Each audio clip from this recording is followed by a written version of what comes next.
Yogyakarta, sebuah daerah istimewa yang syarat akan warisan budaya yang masih tetap terjaga hingga kini. Seiring kemajuan zaman, Yogyakarta seakan menghadapi kerasnya arus perubahan yang demikian cepat demi mempertahankan tradisi luhur yang menjadi jati diri sebuah bangsa yang besar. Saya kagum akan keteguhan warga Yogyakarta dan ingin menelusuri lebih jauh salah satu tradisi yang di dalamnya terkandung ajaran bagaimana manusia menjalin hubungan yang baik, tidak hanya kepada sesama, namun juga kepada alam semesta. Namun sebelumnya saya diajak rekan saya Ira menikmati suasana riuhnya kota Jogja. Salah satu tempat yang wajib dikunjungi adalah Tugu Jogja, atau masyarakat biasa menyebutnya Tugu Pal Putih.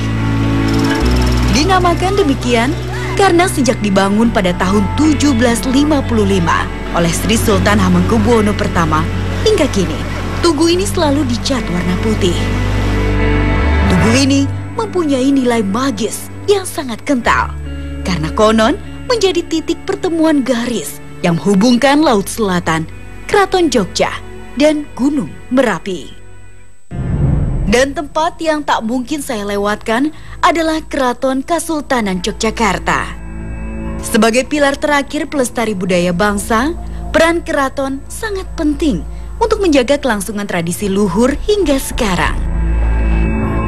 Salah satunya yang menarik minat saya adalah tradisi Saparan Bekaka yang dilaksanakan di situs Gunung Gamping, Desa Ambar Ketawang, Kabupaten Sleman, Yogyakarta.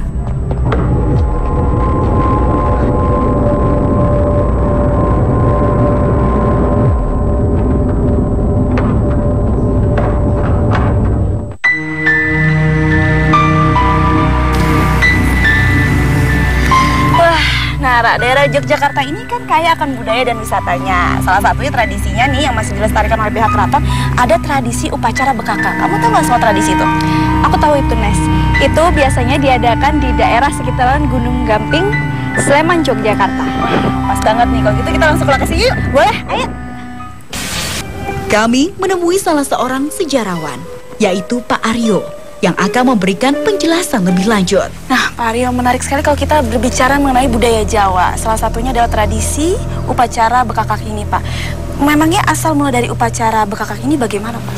Pada waktu Sultan Hamengkubuwono I diangkat menjadi raja, beliau belum punya keraton. Dia punya pesanggrahan di Ambar Ketawang, dekat sini, tenggara dari sini. Dia tinggal di situ, terus dia bangun keraton, Gampingnya diambil dari sini. Waktu itu kira-kira tahun 1775 pasca Giyanti itu Gamping di sini digunakan untuk bangun keraton Jogja. Wirasuto itu yang nambang dan terjadi kecelakaan kerja. Dia tertimbun Gamping beserta keluarganya, beserta binatang-binatang kesayangannya. Binatang kesayangannya itu di catatan ada 3, yaitu landak, burung puyuh, dan burung dara. Tapi kenapa, Pak, dilakukannya setiap bulan Sapar? Itu ada kaitan apa bukan? Nah, kejadian Kiai Wirasuto kena longsor itu di bulan Sapar, menjelang bulan Purnama, jadi menjelang tanggal 15 Jawa. Nah, yang menarik ini kan dari tradisi Saparan upacara bekakak ini, pemilihan bahan yang digunakan adalah ketan. Itu kenapa, Pak, pemilihan bahan tersebut? Oh gini, itu kan simbolisasi dari manusia. Kalau kata bekaka itu artinya kan upacara korban sembelian atau korban darah. Kalau dulu benar-benar darah hewan atau darah manusia. Untuk menggantikan manusia atau hewan itu, kemudian dibuat patung dari ketan. Karena ketan itu lihat sehingga bisa berwujud patung.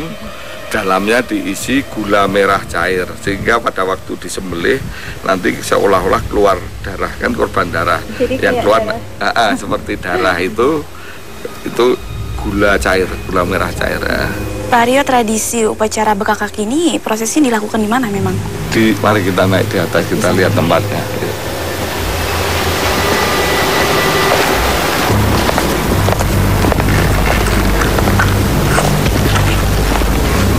Upacara bekakak ini dimulai hari Kamis malam, namanya Midodareni. Seperti di perkawinan Jawa itu ada acara Midodareni, itu dilaksanakan di dekat Kelurahan Ambar Ketawang sana, di lapangan sana. Itu diawali dengan penyerahan air yang diambil dari bekas Keraton Ambar Ketawang, sama diserahkan. Kemudian malam itu disebut Midodareni, itu datangnya para widodari memberkahi itu yang akan dikorbankan, itu bekakak itu.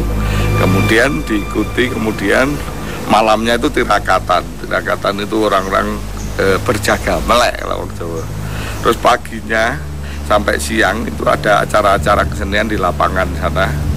Kemudian siang diarak ke sini dengan berbagai kirap, ada kirap prajurit, ada kirap banyak. Terus nanti sampai sini, di sini bekakaknya itu disembelih.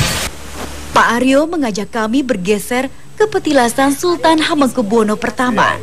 Letaknya tidak jauh, hanya sekitar 100 meter di sebelah situs Gunung Gamping ini.